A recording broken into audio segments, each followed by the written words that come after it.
이 시간 하나님 주시는 말씀 신약성경 누가복음 1장 1절에서 4절입니다.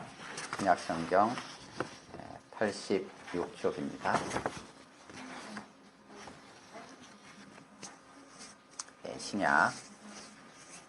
신약성경 누가복음 1장 1절에서 4절입니다.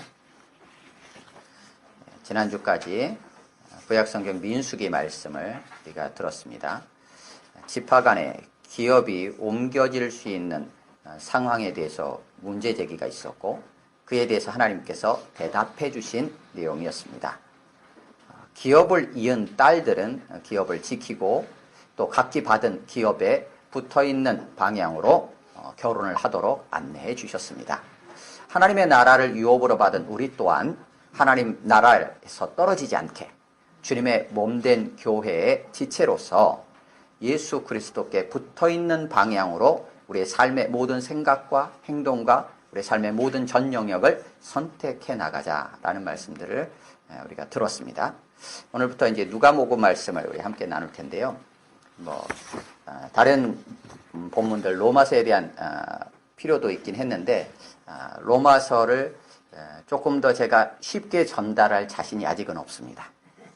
그래서 물론 그렇다고 해서 누가복음이 쉽다는 게 아니라 쉽고 어려움의 문제가 아니고 제가 전달하는 데 있어서 이걸 갖다 조금 더 쉽게 전달할 아직은 자신이 없는 것 같습니다. 그래서 누가복음 말씀을 이렇게 나누기로 했습니다. 자, 누가복음 오늘부터 시작인데요. 오늘 누가복음 1장 1절에서 4절은 다른 복음서 마태, 마가복음과 달리 또 요한복음과도 달리 앞부분 서두에서 왜 이것을 기록하는지에 대한 기록 목적을 적어주고 있습니다. 그래서 오늘 누가복음 1장 1절에서 4절까지는 우리 가운데 이루어진 일이 있다. 성취된 사실이 있다. 그런데 그 성취된 사실은 어떤 사실이냐 하면 처음부터 목격했던 사람들이 있고 목격한 사람들이 말씀의 일꾼으로 부름받아가지고 전해줬던 것들이 있다. 그런데 그거 그대로 내력, 이야기를 쓰려고 하는 사람들이 많이 있다.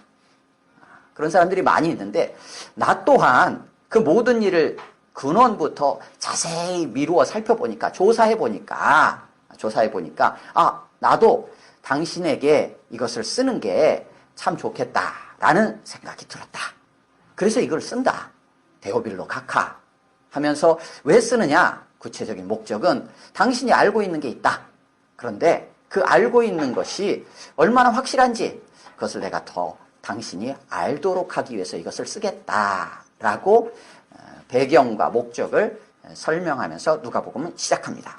함께 읽겠습니다. 누가복음 1장 1절에서 4절입니다. 시작.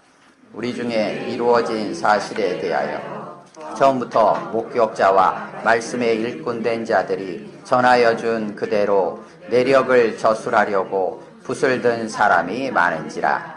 그 모든 일을 근원부터 자세히 미루어 살핀 나도 데오빌로 각하에게 차례대로 써보내는 것이 좋은 줄 알았노니 이는 각하가 알고 있는 바를 더 확실하게 하려 함이로라. 아멘. 한 3, 4분 정도 시간을 드리겠습니다. 각자 이 본문 말씀을 묵상하는 시간 가지겠습니다.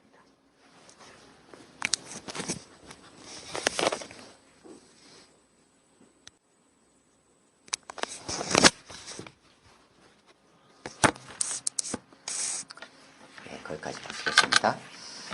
누가복음의 시작인데요.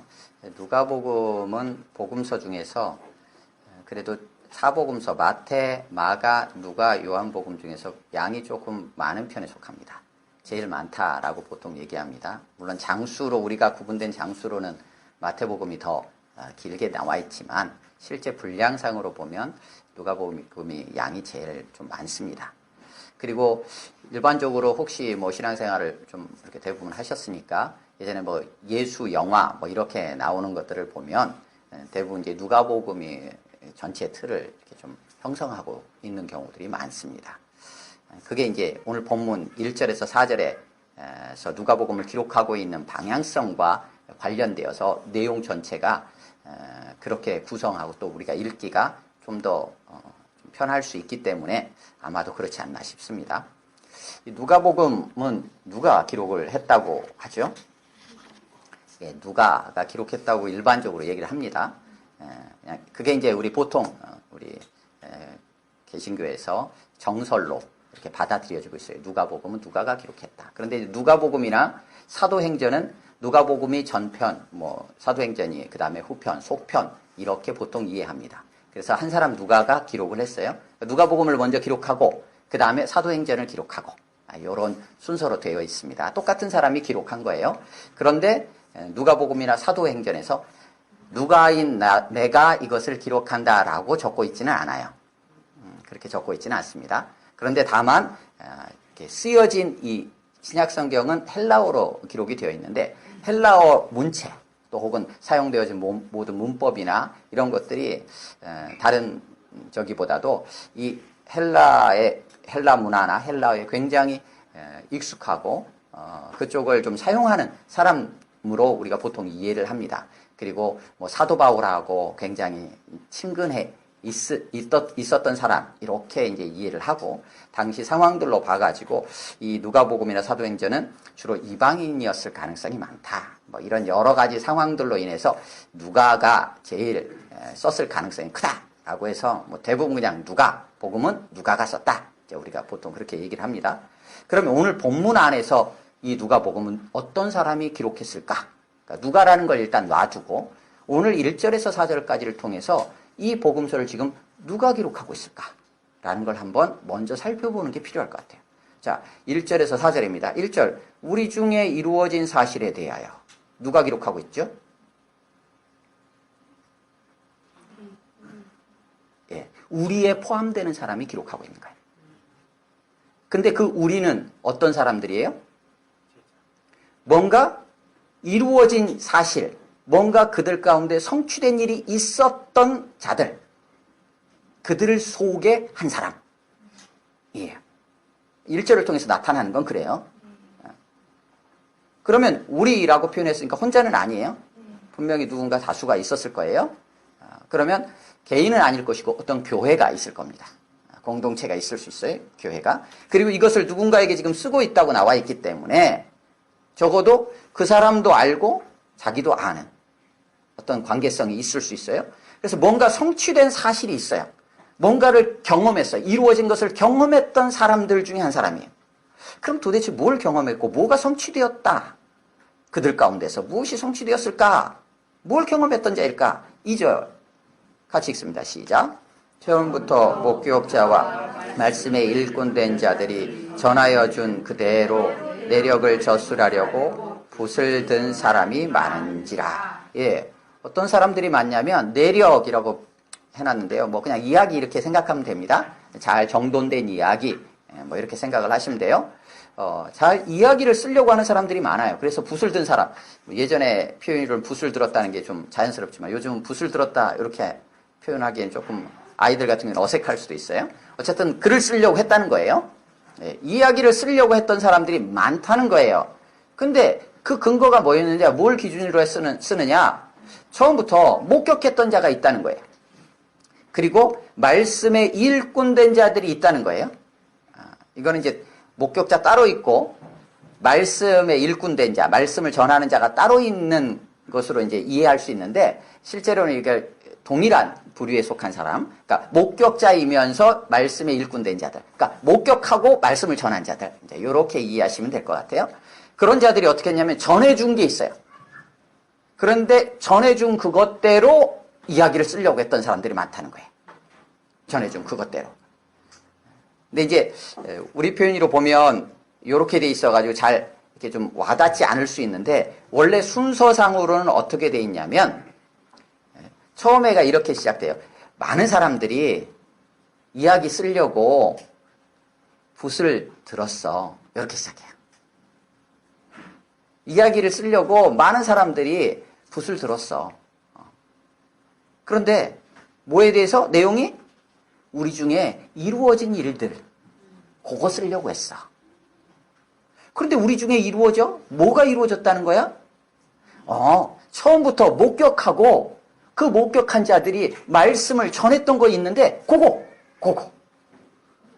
그게 그대로 이루어졌어. 그래서 그것에 대한 그대로 이야기를 쓰려고 하는 거야.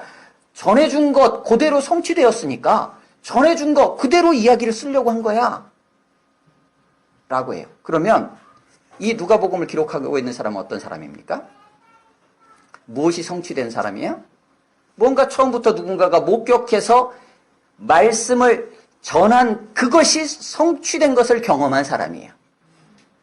그럼 우리가 누가복음이라는 전체 틀 안에서 이게 지금 예수님을 전하고 있다, 복음을 전하고 있다라고 이해한다면 적어도 어떤 사람이냐? 예수님을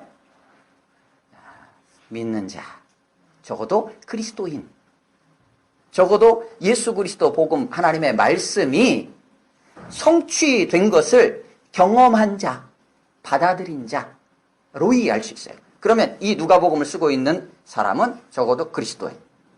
그런데 처음부터 목격하고 말씀에 일꾼된 자들은 아니에요. 그러니까 복음의 1세대는 아니에요. 누가 기록하고 있느냐? 그리스도인인데 복음의 1세대는 아니고 그 다음 세대로 보여요. 목격자하고 구분을 하고 있기 때문에. 그리고 또 어떤 사람일까? 3절 같이 읽습니다. 시작. 그 모든 일을 근원부터 자세히 미루어 살핀 나도 데오빌로 각하에게 차례대로 써보내는 것이 좋은 줄 알았다. 또 어떤 사람입니까? 3절에 의하면? 예, 나라고 밝히고 있어요. 그 나는 어떤 사람이에요? 누가. 예, 지금 누가라는 걸 모르고 본문 안에서 찾을 때 그 앞에 설명이 돼 있잖아요. 그 모든 일을 근원부터 자세히 미루어 살핀 자예요. 그 모든 일은 어떤 거겠어요? 그 앞에 얘기. 1절과 2절에서 했던 얘기예요. 처음부터 목격을 했어요. 여기서는 지금 뭘 목격했는지가 나와 있지 않아요. 그냥 목격자라고 돼 있어요. 그냥 목격자라고 돼 있어요. 그러면 뭔가를 목격한 사람이 있을까요? 뭔가를 목격했을 거 아니에요. 그 무엇을 목격했냐는 거예요. 무엇을. 예, 뒤에 말씀에 일꾼된 자고 했으니까 목격을 했는데 또 다르게 표현하기를 말씀을 받은 자들이에요. 그러면 이 말씀하고 관계가 있나? 근데 말씀을 목격했다라고 하니까 좀 어색할 수 있죠? 그럼 목격했다는 것에 대해서는 대상을 밝히지 않았어요. 그 얘기는 뭐예요? 앞으로 쓸 내용의 대상이라는 거예요. 말씀의 종이 됐다라는 거예요? 그러면 앞으로 쓸 대상인데 그분의 무엇을 지금 전달하는 거예요? 말씀. 또 그분이 누구라는 거예요? 말씀이라는 거예요. 정확하게는 이렇게 표현되어 있습니다. 처음부터 목격자들이요 그 말씀에 일꾼된 자들 이렇게 됐어요. 딱 하나, 그 말씀. 예. 태초에 말씀이 계시니라. 그 말씀이 하나님과 함께 계셨으니 그 말씀은 곧 하나님이시라. 하면서 쭉 요한복음 1장 1절부터 내려가면서 뭐라고 합니까? 말씀이 육신이 되어 우리 가운데 오셨다라고 되어 있어요. 목격을 했어요. 그 목격해가지고 말씀에 일꾼되어서 전해줬는데 그 일을 어때요? 근원부터 자세히 조사했다는 거예요. 누가요? 이 복음서 지금 쓰고 있는 사람이. 이걸 통해서 모든 거예요. 그냥 부분적인 게 아니에요. 조금 어떤 거 하나 이렇게 조금 아는 게 아니에요. 모든 일을 어떻게 해요? 근원부터. 예. 뭐 그냥 조금 더 좀 딱딱하게 표현하면 위로부터. 요한복음 3장에는 그렇게 돼 있어요. 거듭났다라고 돼 있어요. 그러니까 거듭나지 아니하면 이라고 돼 있는 게 이제 원래 단어가 이 단어예요. 위로부터 나지 아니하면 하나님의 나라를 볼 수 없다. 들어갈 수 없다. 이렇게 돼 있는 단어예요. 그래서 위로부터 근원부터 어떻게 해요? 자세히 어떻게 해요? 미루어 살펴. 그러니까 조사해서 어떤 성격의 소유자인 걸 알겠습니까? 예, 굉장히 뭔가가 철저한 사람이에요. 그래서 이런 내용들 앞에 쓰인 이런 단어들과 이런 표현을 쓰는 걸로 봐가지고 이 사람은 굉장히 철저하고 또한 역사가적인 어떤 방향을 가지고 역사가의 어떤 성향을 가지고 지금 이것을 쓰고 있는 것 같다라는 느낌을 받게 돼요. 사용하고 있는 단어들이 그래요. 그런 자라는 걸 알 수 있어요. 또 어떤 자임을 알 수 있습니까? 3절에 의하면 데오빌로 카카에게라고 하고 있잖아요. 그럼 어떤 자예요? 예, 담대하다고도 할 수 있어요? 예. 1차적으로 데오빌로 카카를 아는 자. 아는 자예요. 그 데오빌로 카카를 아는 자예요. 그죠? 그런데 데오빌로에게라고 안 하고 데오빌로 카카라고 했어요.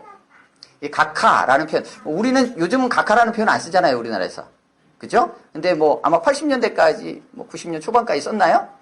카카, 뭐 이런 표현들 쓰잖아요. 그죠? 카카. 그러니까 최고위지. 뭐 대통령이나 뭐 이렇게 해가지고 최고위층을 향하여 카카 하면서 이렇게 수그리잖아요.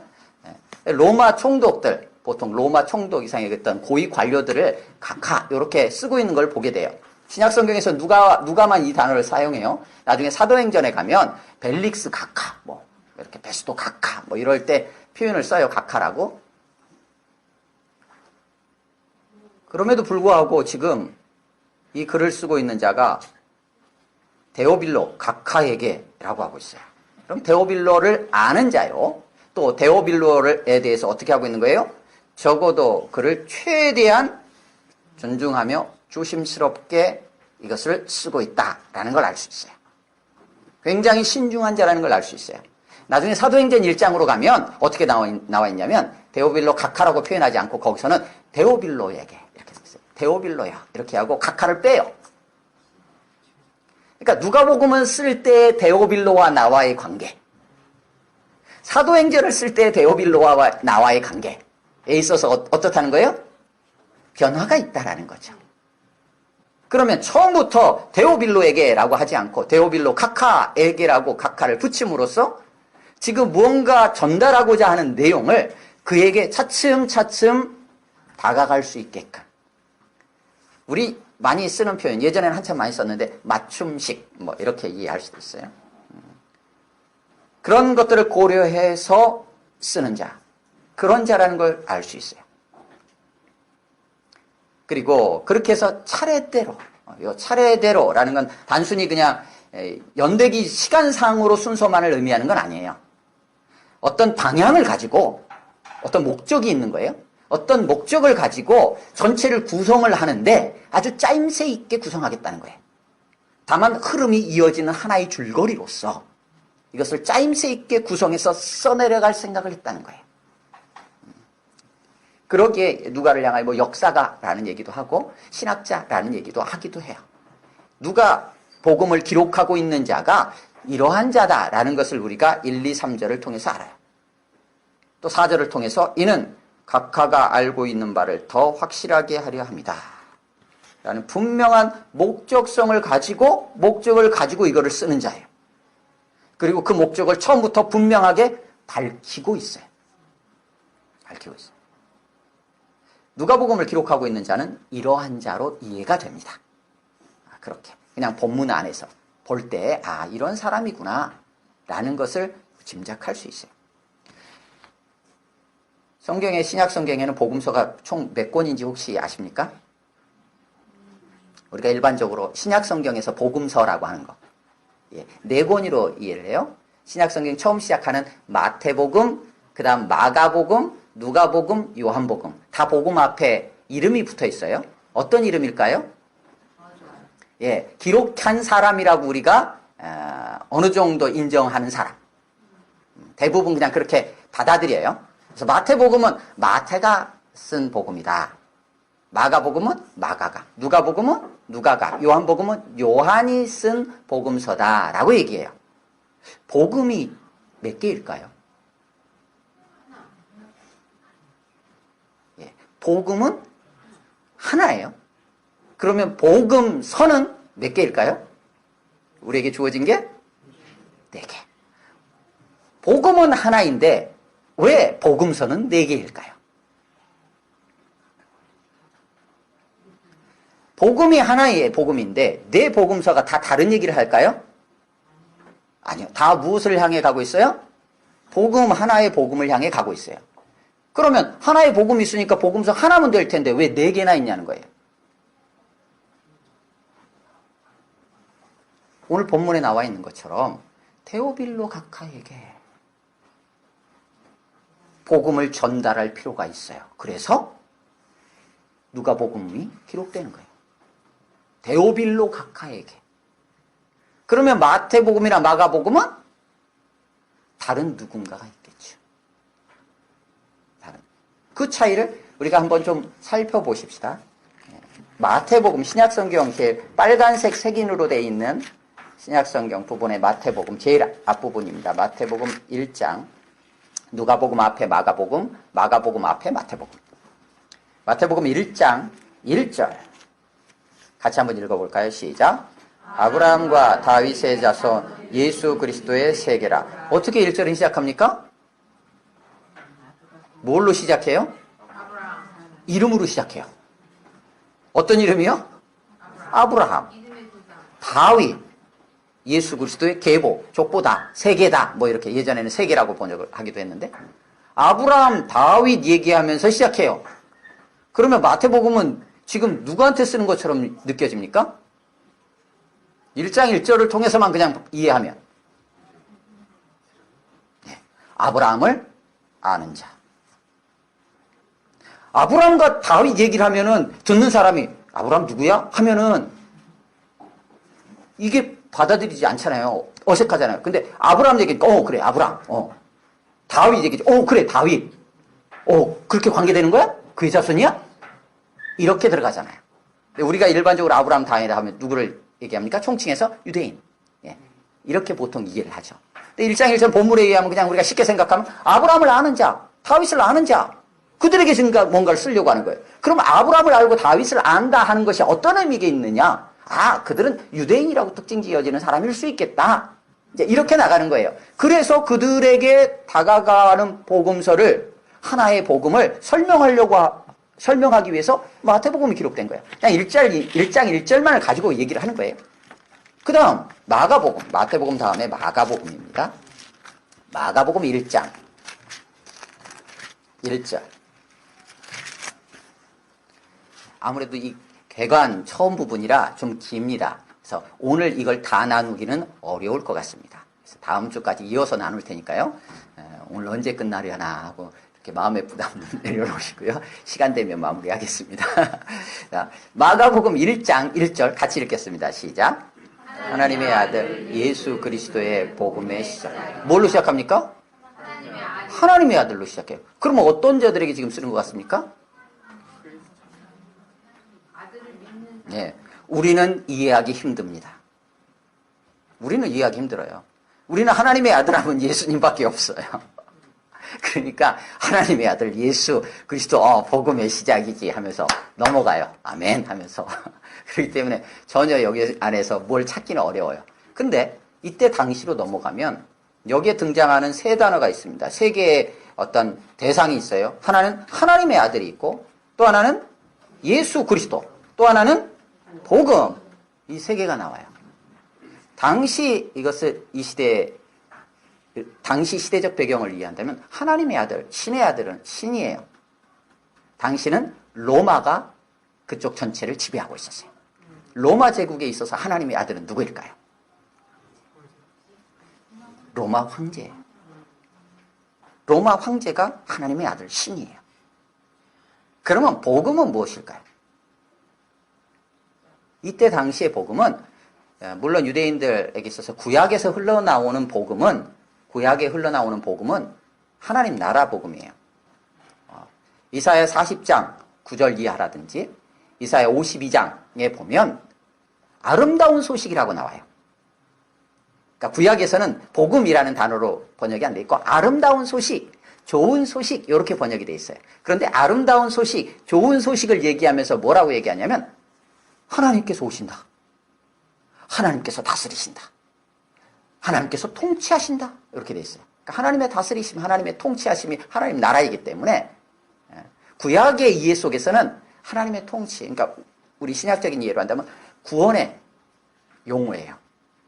이 복음이라는 용어가. 그런데 당시 로마 제국에게 있어서 이 복음이라는 단어는 두 나라 간의 전쟁을 할 때 한 나라가 다른 나라를 이겼어요. 승리했어요. 그것을 전달해 줘야 될 거 아니에요. 우리 마라톤 경기가 생기게 된 배경이잖아요. 전쟁의 승리를 전달하기 위해서 한 명이 딱 가가지고 외치는 단어가 뭐예요? 복음이에요. 그래서 승리의 용어예요. 이 복음이라는 거. 전쟁에서의 승리의 용어. 또 하나는 정치적으로는 황제가 아들을 낳았어요. 그러면 그때 무엇을 외칩니까? 복음을 외쳐요. 신이 태어난 거예요. 신의 아들. 그래서 하나님의 아들은 로마 황제를 연상하게 돼요. 그러니까 삶의 배경이 그렇다는 거예요.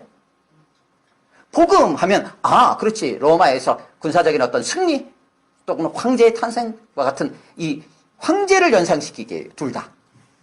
근데 그 사이에 뭐가 있어요? 예수 그리스도. 그러면 듣는 이들은 어떤 이들이에요? 로마 황제를 신으로, 로마 황제를 복음으로 이해하고 살아갈 것이냐, 예수 그리스도가 신이고 하나님의 아들이며 예수 그리스도가 복음일 것이냐, 이 사이에서 고민하고 있는 대상일 수 있어요. 1장 1절을 통해서 이제 그것을 풀면 당시에 로마에 있는 그리스도인들, 핍박 가운데 있는 그리스도인들, 이렇게 이제 본문 전체를 읽어 나가면서는 우리가 그것을 확대해서 구체적으로 이해할 수 있어요. 당시에 로마의 핍박으로 인해서 복음을 믿고 예수 그리스도를 하나님의 아들로 믿으려고 하니까 황제가 하나님의 아들이잖아. 너 선택해. 예수가 하나님의 아들이야. 황제가 하나님의 아들이야. 그래서 예수가 하나님의 아들이에요. 예수가 복음이에요. 그러면 죽어. 이런 분위기. 그런 속에서 어떻게 해요? 예수가 하나님의 아들임을 붙잡아라. 이런 내용으로 이제 우리가 마가복음을 읽어 나가면 이해할 수 있어요. 근데 1장 1절을 통해서 그렇게 볼 수 있다는 거예요. 한 군데서 남았죠. 요한복음. 누가복음 다음에 요한복음이에요.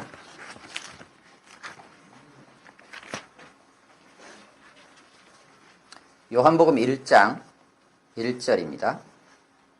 같이 읽습니다. 시작.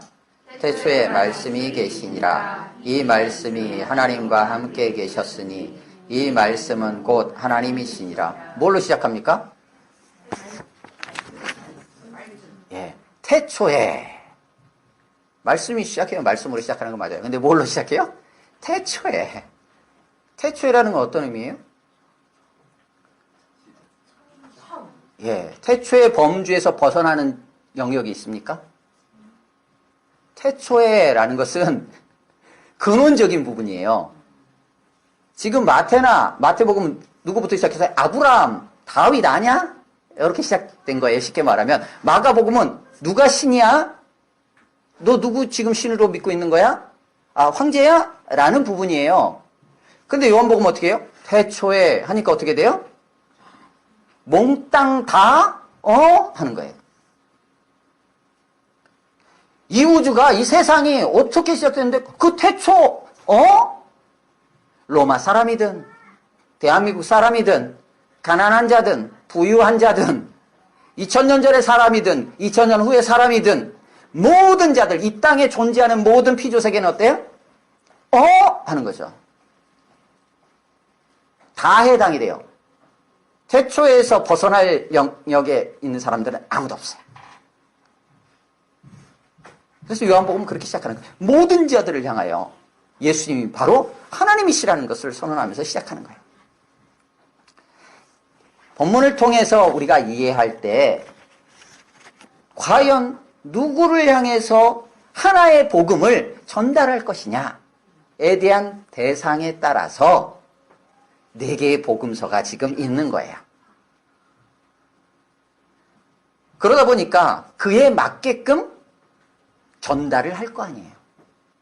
아이들이 우리 같이 가족 전체가 같이 예배할 때 아이들이 조금 힘든 이유가 뭘까요? 제가 그 아이들에 맞게끔 이게 전달이 안 돼요. 그러니까 아이들은 힘들 수 있어요. 그죠? 그런 거예요.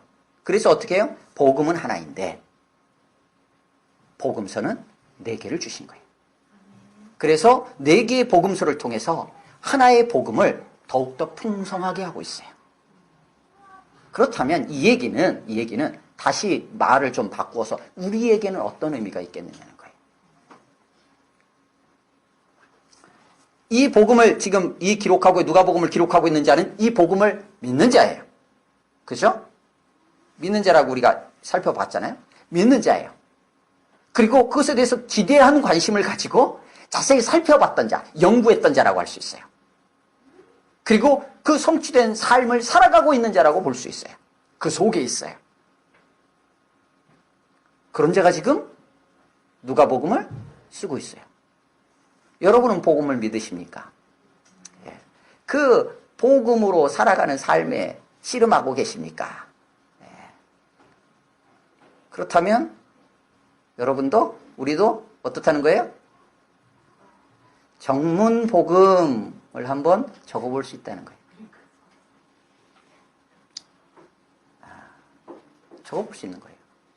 주호 복음 이렇게 적어볼 수 있는 거예요. 그게 뭐예요? 우리의 삶, 우리의 인생의 여정.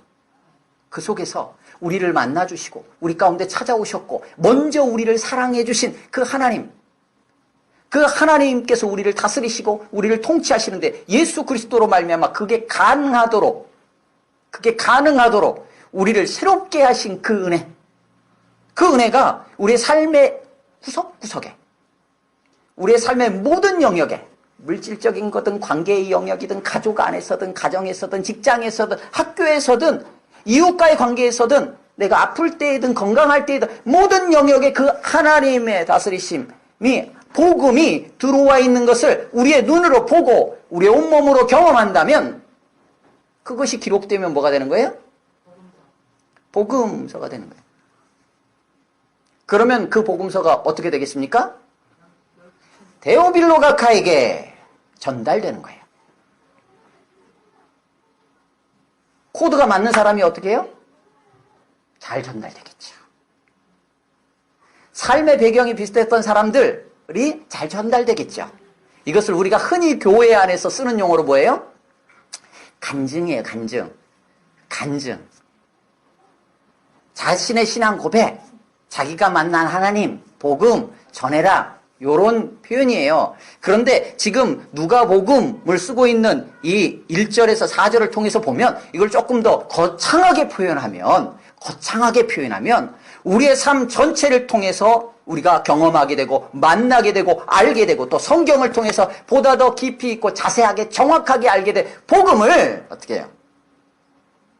누군가에게, 나와 맞는 데오빌로 각하에게 전달을 한다면, 혹 기록해서 전달한다면 복음서로 남겠죠. 물론 다른 사람이 그걸 인정해준다, 복음서로 성경에 집어넣는다, 이 얘기는 아니에요. 오해하지 마세요. 적어도 누가 그 안에서 그것을 공감하고 그 안에서 마음에 울림이 있을 가능성이 있을까요? 제일 가까운 사람. 믿음의 유산은 돈이 아니에요. 그렇죠? 자식에게 믿는 자가 재산을 많이 물려주는 것을 목표로 하여 인생을 살아간다는 것은 복음의 은혜를 모르는 거예요. 복음을 믿고 생명의 왕로, 생명 안에서 왕노릇하는 자의 삶을 살아가는 자라면 물질이 아니라 무엇을 물려줘야 될까요? 복음. 그럼 내가 쓴 복음서가 성경에 기록돼 추가되지는 않아요. 아무도 추가 안 시켜줘요. 근데 누가 보겠습니까? 가장 가까이 가족들이 보겠죠. 자녀들이 보겠죠. 그게 바로 아비는, 어미는 이렇게 삶을 살아오게 되었다, 은혜였다 라고 한 권을 딱 준다면 이보다 더 큰 유산이 어디 있습니까? 그렇다고 해서 제가 그렇게 지금 쓰고 있다는 얘기는 아닙니다. 네. 잘 적을 수 있는 사람은 적으시고 또 이렇게 두드릴 수 있는 사람은 두드리시고, 요즘은 이거를 모두가 다 자기 삶을 흔적으로 남기고 있어요. 글로만이 아니라 온갖 도구들을 다 사용해서, 사진, 영상 다 사용해서, 또 자기만 간직하고 있지 않아요. 공개해요. 다 하고 있어요. 다 하고 있어요. 다 하고 있는데 누가복음 1장 1절에서 4절을 읽고 오늘 말씀을 들은 자라면 적어도 그 안에서 그냥 했던 것이 뭘로 조금 바뀌는 또 뭔가 변화의 생각이 좀 있으면 어떻겠느냐는 거예요. 복음을 적고 있느냐는 거죠. 우리가 복음의 은혜를 누리고 있느냐는 거예요. 하나의 복음에 4개의 복음서를 허락하신 하나님의 은혜, 그 안에서 나와 함께하는 가장 나와 그 모든 문화와 모든 사회적인 환경이 가장 흡사한, 아니 동일한 가족이 제일 접근성이 있겠죠. 지금은 안 듣지만 적어도. 그리고 또 누군가가 있다면 그와 말로써 나눌 수도 있고 공유할 수도 있겠죠. 오늘 우리에게도 오늘 이 시대는 충분히 가능한, 아니 이때 당시보다는 훨씬 더 풍요롭게 부유하게 이것들을 누릴 수 있는 시대를 우리는 지금 살아가고 있어요. 그렇다면 그 속에 어떤 내용을 남겨야 되겠느냐는 거예요. 무엇을 남겨야 됩니까? 우리 중에 이루어진 사실, 성취된 것을 남겨야죠. 뭐가 성취됐느냐? 나는 이렇게 공부해가지고 이렇게 학교 가고 이렇게 직장 갔어 얘기가 아니라 처음부터 목격하고 그 말씀을 전달하는 자로 세워졌던 자들이 지금까지 전해준 이 하나님의 말씀, 이 복음이 나의 삶에 그대로 성취되었다라는 사실을 나의 삶의 구석구석 모든 영역에서 경험하고 그것을 은혜로 기록해야 되겠죠. 그죠? 그런데 어떻게 해요? 조금 더 잘할 수 있는, 이거는 성격에 따라 다를 수 있어요. 누가는 그렇다는 거예요. 누가는 적어도 모든 일을 근원부터 자세히, 부담, 미루어 살피는, 막 가슴 답답해요. 뭐 그러신 분들은 이렇게 하지 마세요. 답답해. 그런 사람들은 마가복음 1장처럼 시작하는 거예요. 그냥 뭐 딴 말 필요 없어요. 하나님의 아들 예수 그리스도 복음의 시작이라. 딴 말 필요 없어. 복음이야. 나 좋았어. 이렇게 시작하는 거죠. 그 복음의 은혜를 하나님께서 우리에게 주시기 원하세요. 써내려가는 게 부담이 아니라 그렇게 붓을 든 사람이 많대잖아요. 많으니까 이 누가복음을 기록하고 있는데 그래? 많네? 그러니까 나도 한번 써야지. 이렇게 돼 있어요. 되게 많기 때문에 이걸 자세히 나도 살폈는데 그래 나도 한번 적어볼 생각을 한 거예요. 그 복음이 나에게 다가오기 때문에 부담이 아니라 나에게 주신 모양새대로 적는 거예요. 다른 사람 흉내내고 따라가는 게 아니라 우리에게 허락하신 시간과 우리에게 허락하신 삶의 자리는 누군가를 따라가는 삶이 아니에요. 누군가와 비교하는 삶이 아니에요. 누구로부터 검증받는 삶이 아니에요. 오직 주님을 따라가는 삶이고 오직 하나님 아버지로부터 검증받아야 될 삶이에요.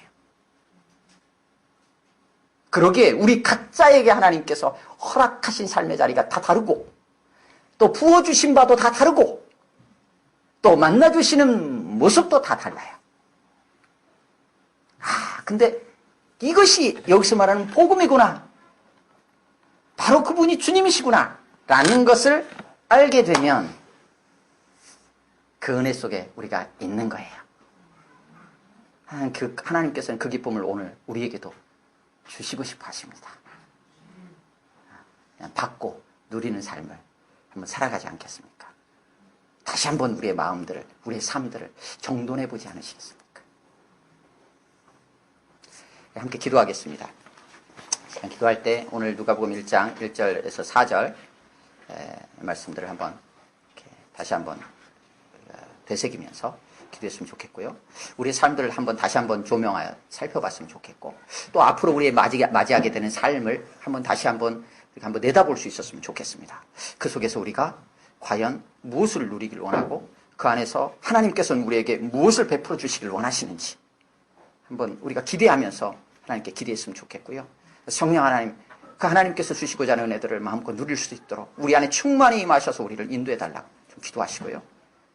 우리 자신만이 아니라 당대만이 아니라 우리의 자녀손들 이어지고 이어져서 또 나와 함께 하는 나와 함께 공간에 있는 이들, 그들 가운데도 이 은혜가 흘러갈 수 있기를 위해서, 또 이 시간 또 생각나는 또 특별히 지체들이 있다면 그들을 위해서 한 1분 정도 합심으로 같이 기도하겠습니다.